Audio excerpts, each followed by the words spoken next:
Every year I make a plan to try to make sure that all my flowers are in bloom at the same time.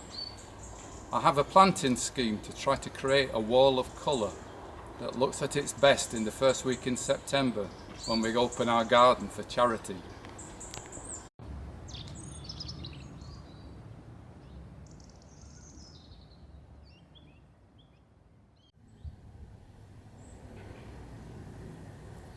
Now you might notice that I quite like dahlias. In fact, I grow about 450 of them. There's such a wide range of shapes, contrasting colours. Some have delicate flower formations, some are big and brassy, and some are just downright weird. Some only reach 18 inches in height, but others can reach about 8 feet in height.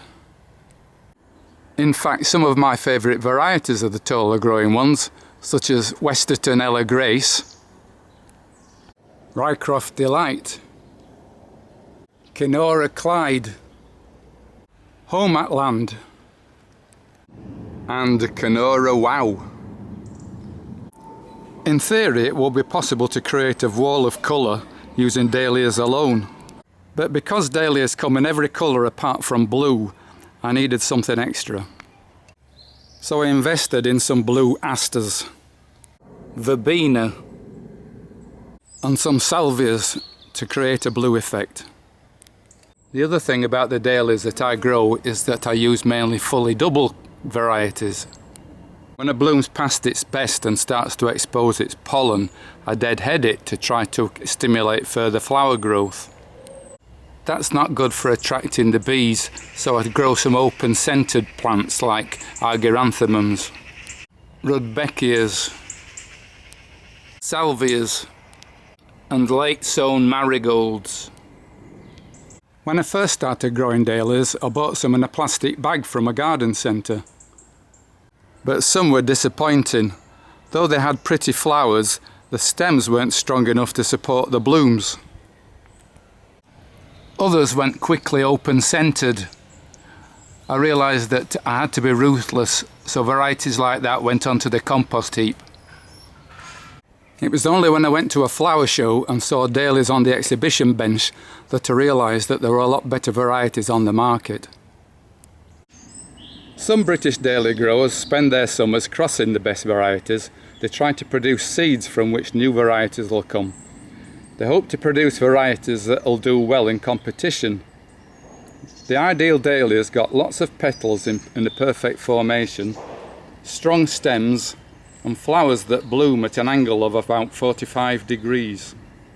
I realised that prize-winning varieties such as Poverton Christabel, Westerton Harry, White Charlie II, Mary's Jomanda, Western Pirate, and Winhome Diane would all look great in my garden as well as on the exhibition bench. Now it's true that I wasn't able to buy those varieties in a plastic bag from a garden centre. Rather, I had to seek out specialist dahlia nurseries. They posted them to me.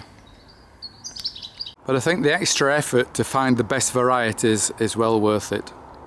In addition to deadheading, it's also vital that you keep your dahlias well tied up, especially in windy summers like this one. I keep them well staked up. In previous years I've tried using canes, but I found that they bent and broke and brought the plant down with them. Wooden sticks aren't so bad, but they do rot, so you end up chopping off the bottom 4 inches of each stake at the end of the season.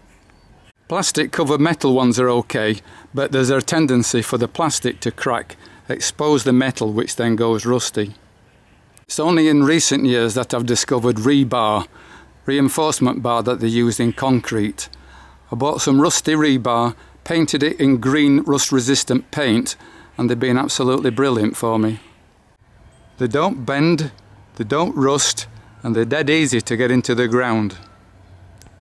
All in all, despite a very dry spring, summer monsoon and gales throughout, it's not been a bad year.